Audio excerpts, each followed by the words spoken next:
Saya merupakan anak perempuan dan kedua ayah saya sudah lama tidak bekerja sehingga saya, ibu saya, dan saudara saya bahu-membahu mencari nafkah untuk memenuhi kebutuhan keluarga. Melihat kondisi saat ini yang semakin sulit, tekanan dari pekerjaan juga semakin meningkat, dan hal ini membuat saya, ibu, saudara saya seringkali kewalahan hingga sedih karena lelah. Walaupun begitu, kami terus berusaha tetap belajar agama dan beribadah seletih apapun kami sudah bekerja seharian. Terkadang karena kelelahan atau banyak pikiran, saat sedang belajar atau beribadah kami hilang fokus. Ada beberapa kali skip belajar atau ibadah sunnah karena juga sudah capek sekali. Saya minta saran untuk saya dan keluarga agar bisa tetap fokus urusan akhirat dalam kondisi seperti ini, terutama di saat lelah atau banyak tekanan. Terima kasih sebelumnya Ustaz. Assalamualaikum warahmatullahi wabarakatuh. Waalaikumsalam warahmatullahi wabarakatuh. Yang pertama, banyak-banyak minta pertolongan kepada Allah Subhanahu wa Ta'ala.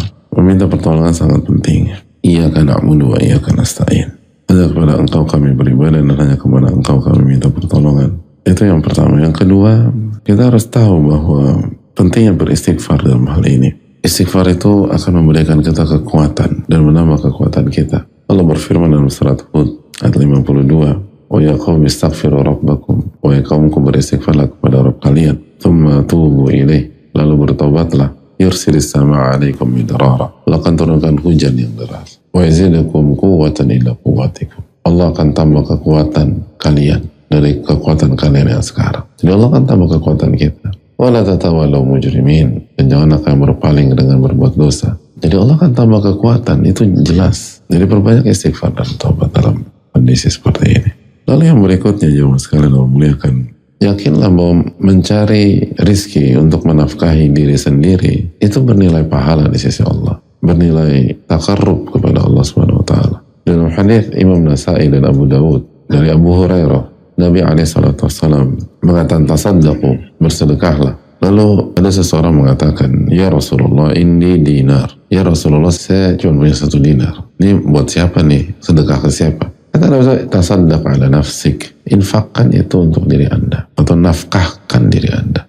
Jadi kalau Anda cuma punya 1 dinar, ya udah, itu buat nafkah diri Anda. Ini akhar. Lalu kata orang itu, "Saya punya 1 dinar lagi. Tasaddaq bihi ala zawjatik." Itu untuk menafkahi istri Anda. Jadi ini menunjukkan bahwa ada persepsi yang keliru di sebagian kita. Sebagian kita berpikir mencari nafkah untuk diri sendiri itu nggak ada nilainya. Itu berjalan natural aja.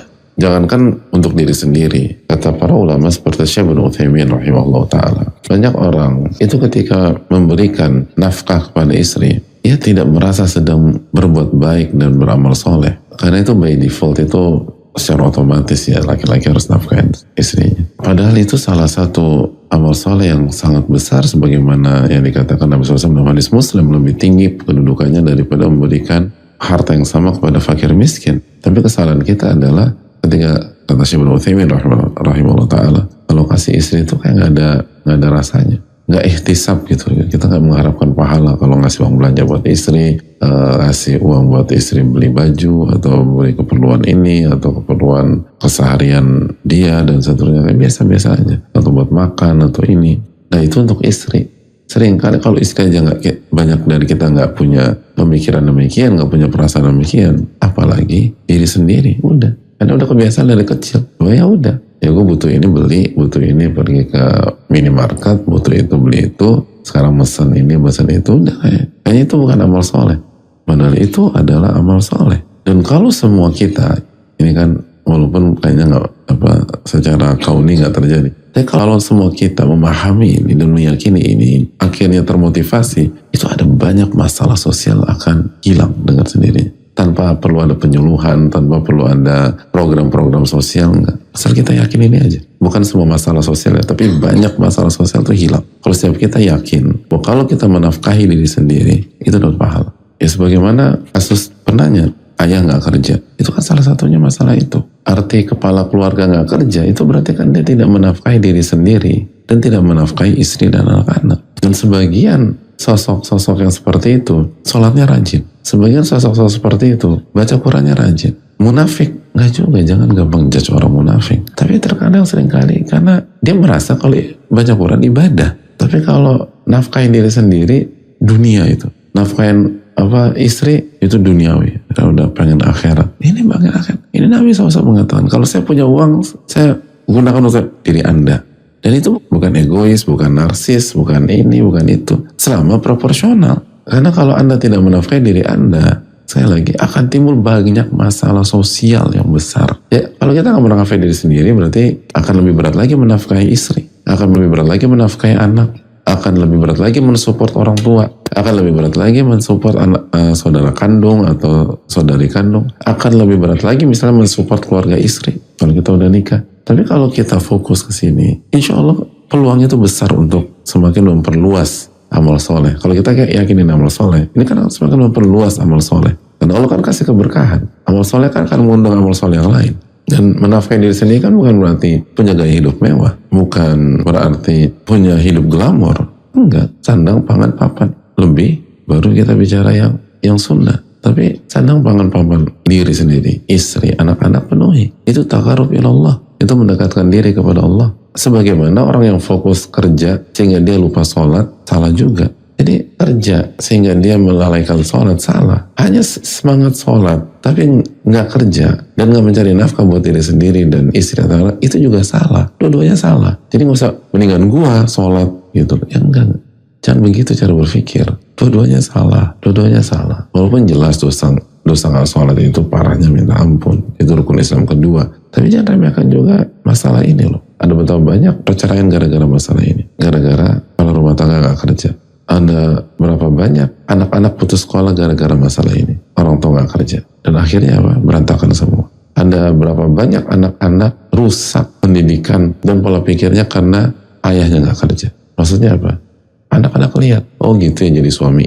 Oh gitu jadi kepala rumah tangga. Oh gitu jadi kepala keluarga. Enak ya gitu loh. Apalagi anak laki-laki gitu loh. Jadi ya kita santai di rumah, nanti istri sama anak-anak jungkir balik gitu loh. Maka akan melahirkan generasi yang begitu dia pengen nikah udah. Habis itu santai di rumah. Kenapa? Babe gue begitu, ayah gue begitu. Ya setahu profil suami itu ya gitu.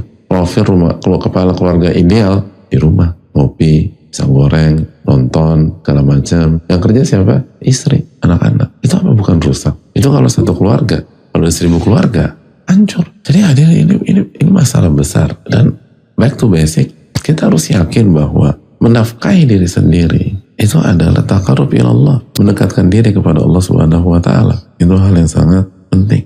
Jangan disia-siakan. Minta pertolongan kepada Allah Subhanahu wa taala dalam masalah ini.